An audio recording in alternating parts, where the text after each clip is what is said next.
Hello, everybody. Good afternoon, guten Tag, and thank you very much for coming along. My name's David Kynaston. I'm a traditional signwriter from North Wales.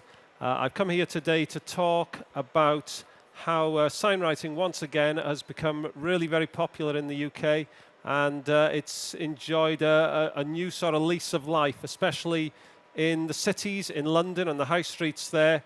And it's, once again, everybody seems to be embracing the signwriter, which is wonderful, really, because we've been through some tough old times. But a little bit about me. I grew up on a farm. I started signwriting when I was probably about 13 years old.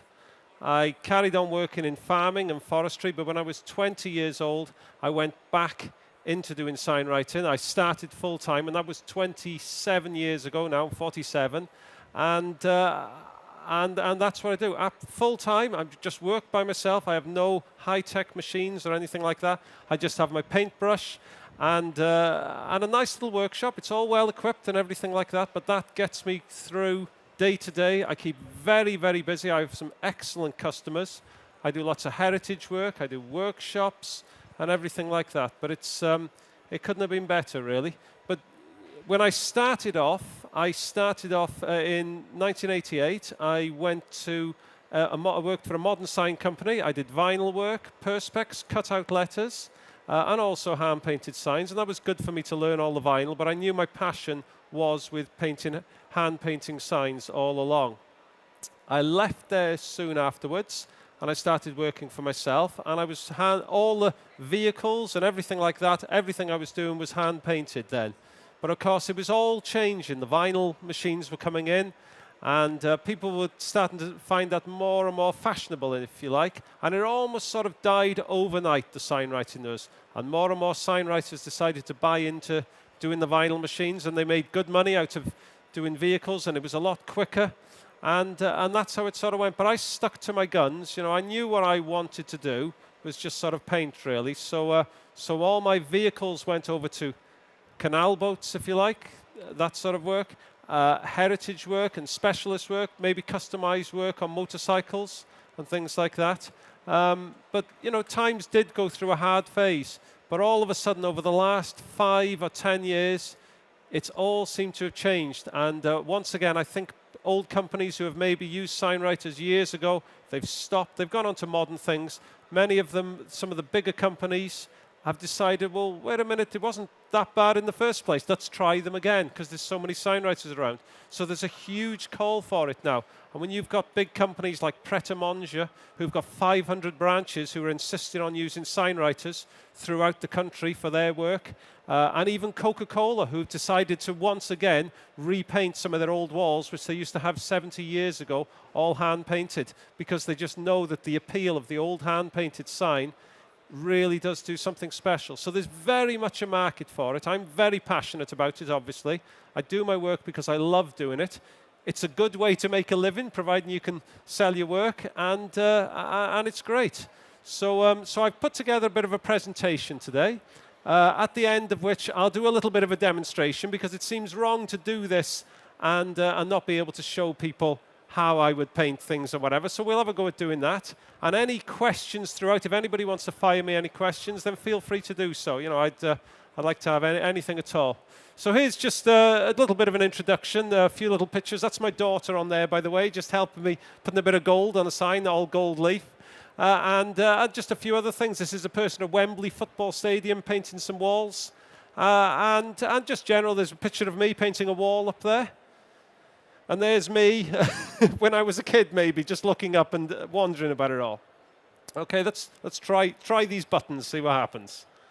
Whoop, press them a bit lighter. That's it. So this is how I present all my signs. I work with a computer. I have a website. I have Facebook. I promote things through that. But I still hand draw things. I pick up a pencil and I just hand draw it, and then I'll scan it into Photoshop. I'll just adjust the contrast. I might get rid of any little marks or whatever, and then I usually set it into a black background and put my logo on. But my customers, I mean, this was done for Chester Council. They're a big council. I work for the Heritage Department, And they like to see the hand-painted signs because automatically it gives the look of the craftsman. And that's very important. That's what I'm trying to put across. So, and of course, they're not used to seeing that in this day and age. People just don't see pencil sketches. And it's easier for me to do it like that. And I don't do colour pictures. I'd rather leave a little bit to the imagination. And if I try colouring them in, it never looks right. It's putting too much on there then. So, and I generally accompany something like that along with examples of other work I've done if I'm doing a presentation to sell a job. Okay, so that here, we'll run through a few to do with this one. So that was actually this sign, and how that came about was the council called me up. This was in the middle of Chester, a very high-class city, and they asked me, they said, what can you do about that sign? Well, I saw the sign. It was over 100 years old, and I thought, well, this is a lovely opportunity to try and do something really nice, a sign which has sort of got forgotten all about, and I thought, well, let's try and make something special out of this. And I could see one of the most important things to me, I could see that up on here, these old scrolls, when this was made, these would have all been covered in gold leaf. There was no doubt about it to me. They wouldn't have made a bracket like that and not embellished them in 23-karat gold. So, so I sold all this on the council. I did all the drawing as before, obviously to repair this. And their idea was to attract this into a little lane which hardly got any trade. And it was very important. There was lots of traders down there. So I got the job with the council. They approved everything. I got on site. The best bit of it for me was we got cleaning all this down, me and my painter, and we were chipping all this off. And under all of these little filigranes like this, we found gold leaf underneath. It was all been gilded. And I think what had happened, old signs like this in the 1940s, 50s, just post-war years when people didn't have much money, everything was just painted over. So it was a great sort of result all around. So we've got a little picture of, that's just a little detail of me. I painted the rose frame all around it, and then we flicked on to the next. And that was the finished sign. So what we had in the middle of a city centre, where we were amongst all obviously modern painted signs, my challenge was to go in there and try and make what I like to think was the nicest sign in there. That was my challenge. That's what I had to do. So that's what I come up with as a result. And to me, that was my version of recycling, really. Redoing what we already had. We didn't have to scrap it and put anything new. And, that sign's over 100 years old. And I would like to think it could last that long again. I mean, it's so well made. I put coats and coats of paint on it. And again, it'll go through other uses. It'll have other word changes on it, as it did. But it was great, and it was unveiled by the local mayor, and the town crier announced it. And so it was all nice. It was all good, and it was all part of how I do my work, really. It's more than just doing the sign. It's selling it all the way through and celebrating the sign, if you like, in this case. Okay. Right, what we're going to move on to now is, and what's happened quite significantly is, as I mentioned, the fashion to have sign writers once again in London in this example. This young lad, his name is Jack Hollins. He's 24 years old, and he came on a workshop, which I run workshops. He came on one of my workshops recently, and he keeps very, very busy in London doing hand-painted signs. Lots and lots of windows. He's generally working for large design companies. They will design everything, but they insist, whether it's a reason that the heritage departments insist that they've got to be hand-painted, or I think it's that and a combination that the owners just think they want to see it hand-painted. So he is keeping very busy doing hand-painted gold leaf shop fronts, windows, shop fronts all over the city, and that's how it's tended to go these days, which is wonderful. I don't think Jack did that, but I hope he did, because I'd love to pick him up on that.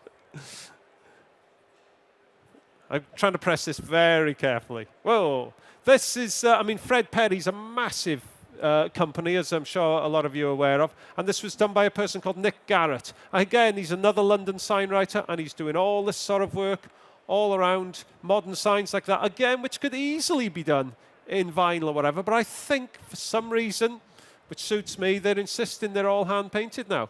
So, that's nice to see, I think. Boots, the chemist, this was done by a person called Wayne Osborne from the south of England. And he does lots of signs for this. And Boots are a massive nationwide company. But just now and again, they just think it gives a nice look. Maybe it's the look that it's the It's the care and the attention look, I think. So it's obviously hand painted, and it's finished all in gold leaf. Glass signs. Now, in the Victorian times, the shop fascias were all made out of glass. They were done in reverse. They were put with gold leaf on it, 23.5 karat gold, and different effects again.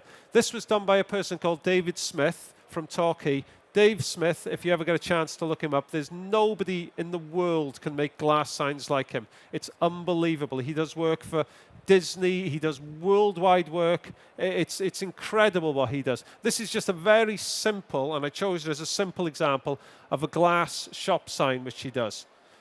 I think here's an example of him done it. So all the work is done in reverse. And he uses he'll hand draw everything. He'll scan it in to Photoshop, Adobe Illustrator, things like that. He'll clean it all up.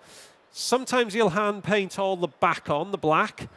Sometimes he'll screen print it on, so he's got a perfect, accurate surface to work to. And then he'll apply all the gold leaf at the back. He'll blend in colors and things like that. So he's mixing the fantastic traditional with the fantastic modern as well. And he's getting stunning results. I mean, you can see his results around here.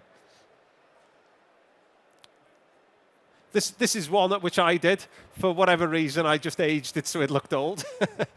But this was a gable end of a pub not too far away from where I live, and all painted on the surface. And probably the only way to effectively do it is to paint on a surface like that, because it was an awful surface to paint on, but it was fine with a few paintbrushes and took a day or two's work or whatever, and that was fine. And it does make me wonder how many times that pub has been done since that date or whatever, that sign's been on there. And it'll live a few more years and it'll be painted over and it'll be redone again. And there's me painting it. Awful surface to work on, but it's great. And yeah, of course, I painted all over the cables and everything like that. This is quite sensitive. Whoop.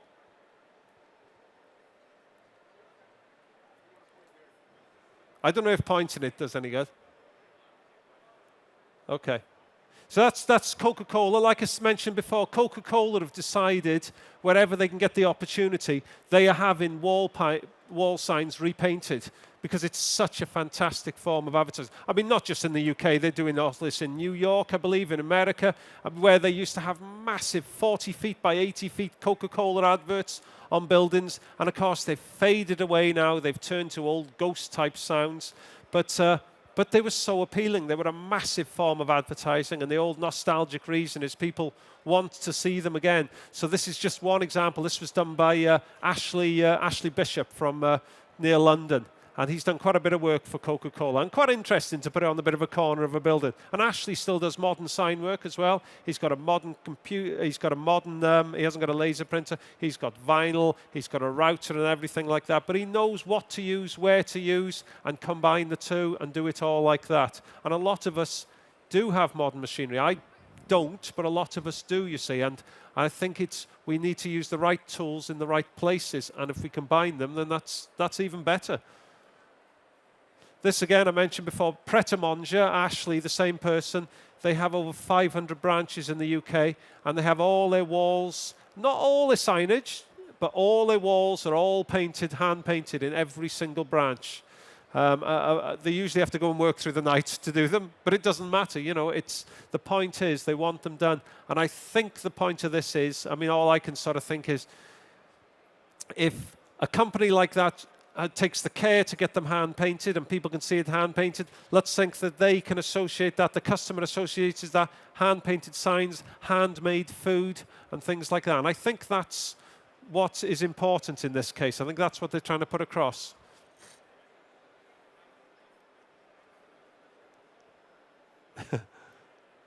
Next one.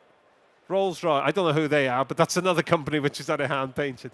But this was done by Wayne Osborne on the side of the Rolls-Royce factory. So they're going to insist on having it hand-painted, really, I think. But obviously they're going to have modern signage as well. But that was just a lovely example and a nice portfolio job for Wayne, of course. Next one. Right, this is Sam Roberts, somebody who I really sort of need to thank for me being here, really, because Sam got me this gig here today, if you like. And Sam organises workshops for me, and I go all over. Well, we all go all over the world, really, with doing workshops, teaching signwriting. But Sam here has got a fascination with old ghost signs, the old worn signs, and he just gathered a few photographs together and maybe put them on Facebook or something like that. And then people started sending them.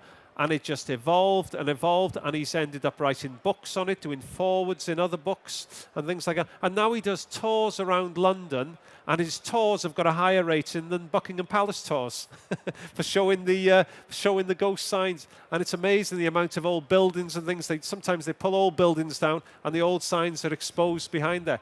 So I think this is another reason, in a way, while the wall signs have become so popular once again, because the old wall signs have become popular.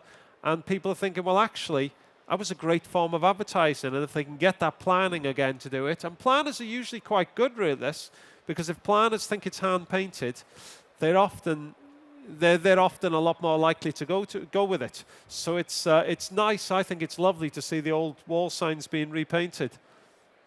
Here's a lovely example here of one of the ones which Sam shows on his tours.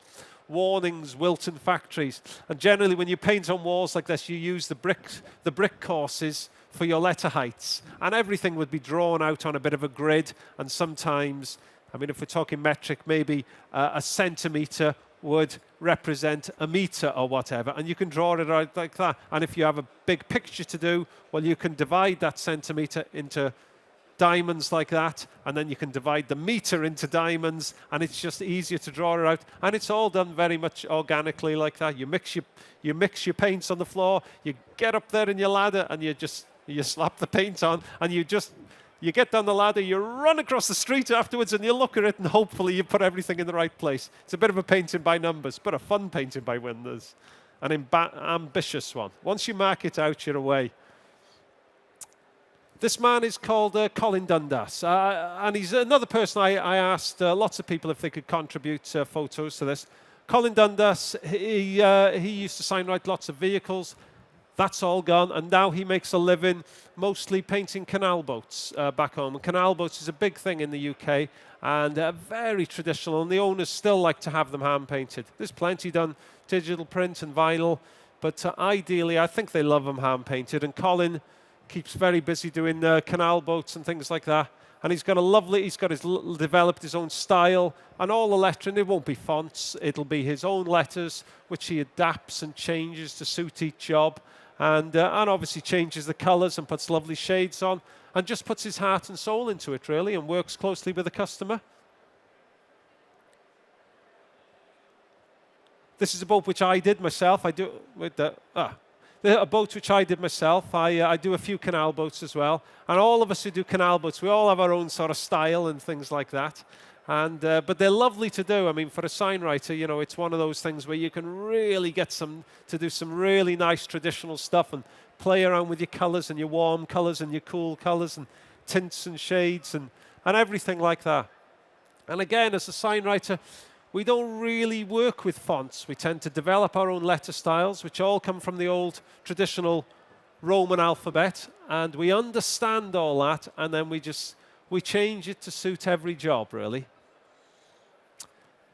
This is done by a good friend of mine, Stuart McLaren from Scotland, and Stuart keeps busy airbrushing and sign writing trucks. He does vinyl, but not on the trucks. They don't want him. They just want hand paint. They do not want him to do vinyl on them. They want hand paint and airbrushing. And I think he's done about 30 for this company. And he does the other trucks where he'll have Scottish scenes all painted on the side of them, and he sprays over them, and he keeps extremely busy with them. He works every hour he can to do them.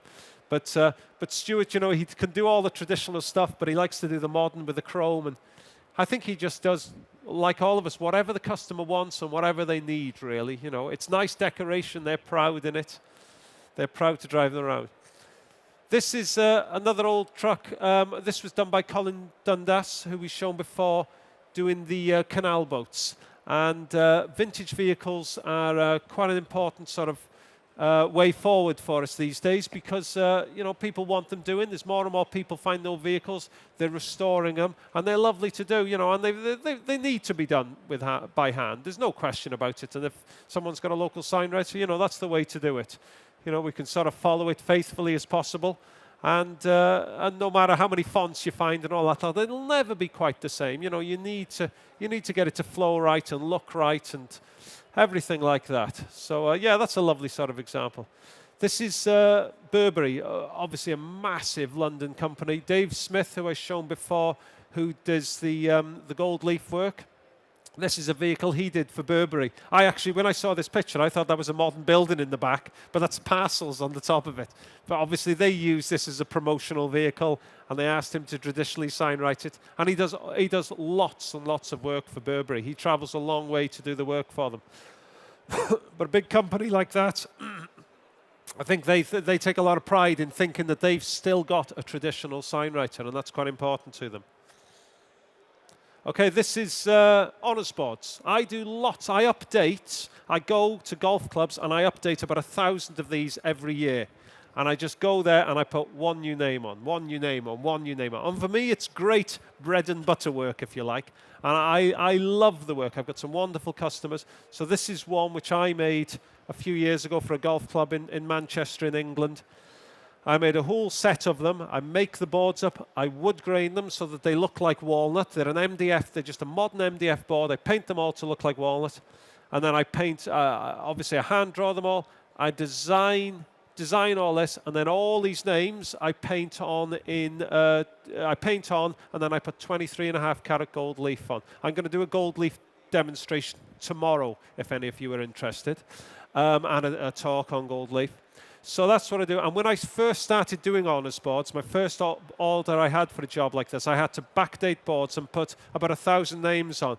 And I went out and I bought myself an old, well, I say old because it was 20 years ago, a little plotter. I think it was a Roland plotter at the time. And I bought that and I started doing all the names. And I started doing them, and I was trying to weed them, and the names were 10 millimeters high, and I was pulling all the dots off the eyes and I couldn't, and I was putting them on, and the names were going like that, like that, like that, and in the end, I just hand painted them. So in that case, for me, you lot would probably have just done it, and that was it. But for me, it was the quickest way, and I just hand painted them, and that's how it's remained ever since. But I've still got a few which are hand painted, but the old names, after 10 or 20 years, on the whole, they've either shriveled or they've started to peel off. And when I make these boards, I make them with a room for 100 years on. So it's and I want to be keeping going back there every year. Some of these customers I've had for about 20 years, and I want to just keep going back and back and back. So I've got to look after them. I'm making them a long-term signage, which has got to last and got to be easily added onto. And, a good hand, a good sign writer can easily just sort of mimic what's on there, really. So it's, for a sign writer, it's a straightforward job. This is a sign which I did recently, just for a local little sweet shop, and I just thought, well, let's try and make it look old. So all I did was just brush the letters on really lightly, just give a bit of feel to it. Again, no fonts; they're all my own lettering. I make the lettering up as I go to suit every bit. But I've got a very good understanding. I understand all the classical Roman. I understand all the copperplate lettering and how it's got to go. And then once you understand that and you work, you know how letters can flow and they can balance together. You've got bold letters, you've got light letters. There's only one color there, but you're making a foreground, a middle ground, a background. You've got the important things like sweet shop jumping out, other bits like that coming back, confectionery standing out. Yeah, please. How long would it take for me to paint that? Well, that sign was actually about that size, and when I'd marked it out, drew it all out, I marked it all out, I would paint something like that in about no more than 2.5 hours, I would say. Something like that, yeah, no more than 2.5 hours. Obviously, if that was on a printer, you go and have a cup of coffee and it's done. But you see, I work with my customers. They come to me because they want hand-painted signs. They can go to other places. These customers have come to me because they want my signs. They want them hand-painted. We talk about a price. We agree a price. If they're happy, I'm happy. Then it happens, really. And I've been in business for 27 years. So if I wasn't making enough living, I would have done something else. So it works well for me. You know, it works well. I often say if I wanted to be a millionaire, I'd do something else. But I don't want to be a millionaire. They get all miserable and fed up. I'm happy doing my job. Okay. This is just to show that I don't just do traditional stuff. I often do very contemporary stuff. And this is a sign I did for a tattoo place, as you can see. And he got in touch with me. He'd seen my work. And I was way too busy at the time. I know we should never say that, but I was. I had months of stuff on, and I just apologized. I couldn't do it. He come back to me a few months later, and he said, look, I really would like you to do it. So I was flattered by that. I said, okay, well, let's have a chat about it. We'll look at something. And he explained roughly what he liked. He liked this little devil look and things like that. So we come up with this design, a little bit between us, but he was happy to leave it all to me, really. So we come up with this sort of shocking design, but he loved it. So it was great. So I thought, I'll put that on there just to show how I really do sort of contemporary stuff and how sign writers can. We're not just all stuck in the Victorian type times, really. I think we need to be fresh. We've got to do the boldest, brightest, whatever out there. You know, however it works, do it. This is a classical sort of pub pictorial sign, which I do. I've kept it very simple, very clean, and a traditional hand-painted, all painted with enamel paints, by the way, and that would stand, it's probably not a lot bigger than that. You know, it might be this sort of size, a double-sided swing sign. And I've done lots and lots of these. But, of course, a lot of these really have been taken over by digital prints over the years. But I don't do as many these days, I must admit. But I do like doing them when I can. It's just really nice and really satisfying. Okay, and this is all gold leaf, as usual. I always use gold. There's no substitute for gold leaf. It's just beautiful. There's gold leaf around here, all painted in enamels. And, of course, you need to do a bit of research and things like that. But... yeah, it's lovely. I'm painted on a dye bond, a composite dye bond panel. So it's a modern material, which I think is fantastic because it does last. And then I paint all the boards up with a synthetic enamel paint so that they last a long time. So I want things to last as long as possible. I don't want the customer coming back after a few years and saying, oh, my sign's worn or this, because I will just redo it for them at no cost. So I want them to last, of course. And most of my signs tend to outlive their purpose rather than how long they've been out there. You know, we've got to just try and put a quality of product across as much as possible.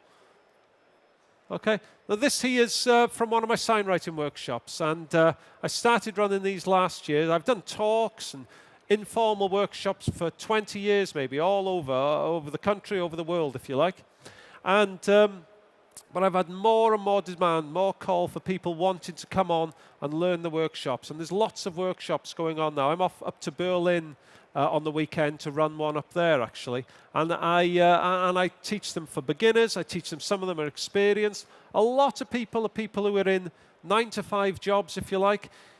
They're on the computer all day and they're just thinking, I've had enough of this. I don't want to, for whatever reason, they might be in the office. I want to do something else. I want to learn something else. So I said, well, you can come and do this for a few £100. You can buy some brushes off me. You've got a weekend's training and you're away then. The rest, you've learned the basics. You can go and learn yourself and you've got something you can maybe earn a few pounds with, a bit of money with, and just keep learning. But it's great. It's very, very satisfying. No, I mean, a lot of people say you've got to be natural. No, I think you've got to want to do something. And if you want to do something, and if you believe in yourself enough, you can do it. You know, there's no doubt about it. You know, so when people say he's a natural, I don't really believe in that. You've got to have that passion. And if you want to do it, you'll do it. You lot have wanted, you're quite happy to sit in here, unless you're waiting for something else or whatever. But if you want to do something, you will do it, won't you? You know, and a lot of these people, you know, they come along there, they obviously want to do it, they're keen on it, they enjoy it. Of course, it's an enjoyable weekend, it's a good bit of socializing, but it's really good. So we start off, we learn about the classical Roman lettering, which the Romans taught us 2,000 years ago. That's where it all started. That's where all the fonts and everything started.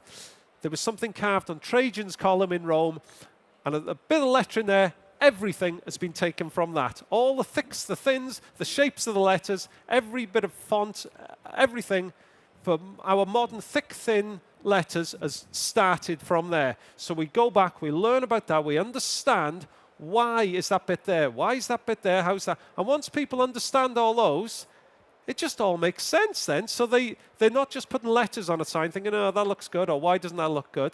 It just all makes sense. So we learn about the Roman, and then we do the copperplate lettering, the lovely script, the double writing, the script lettering like this. So we've got a lovely contrast, and again, they learn all that script like that, understand it all, and then they're away then. So it's a nice sort of contrast, and then we finish off, and they can just paint something themselves, a bit of nonsense or whatever, really. So this was a workshop we did in Amsterdam a few months ago. And a few sort of results. We usually have about 10 people there. And yeah, it was all great, all good stuff. It's a lot to take in for a weekend, but that's what they want, I think. A good, hard weekend learning. This was one of the students on Amsterdam did this, and he'd hardly done any lettering before, and he posted this on Facebook recently. And he's left-handed, and there's a bit of a myth that left-handed people can't paint script like that. And he's painted that after 2 months. Or a month or whatever, and I was so impressed. I was totally flattered by him. He'd worked so hard on it, almost worked to prove himself against being a left-handed, that left-handed people can't do that, really. So, yeah, whether he's making a living doing this, whether he's got another job, whether he plans to make a living, or whether it's just a bit of a hobby, I don't know. But he enjoyed it, and he's definitely got a future. And if he can do work like that, there's no doubt about it, you know. He just needs to sell himself now or whatever, if that's what he wants to. Okay. And there's just a bit of a thanks, really. But I also need to thank, I'm going to do a demonstration now. I also need to thank Sean and Craig, because they've worked so hard for me today, getting everything done, all the slides and everything. Because when I got here this morning, I didn't have everything ready or anything. So we emailed things and all sorts. So thanks, you two. But this is Michaela and Alina from FESPA, who I haven't met yet, but I mean, they've organised all this for me. And then here's the mention of the other people here, really, who we've seen on the on all the slides and everything like that, really.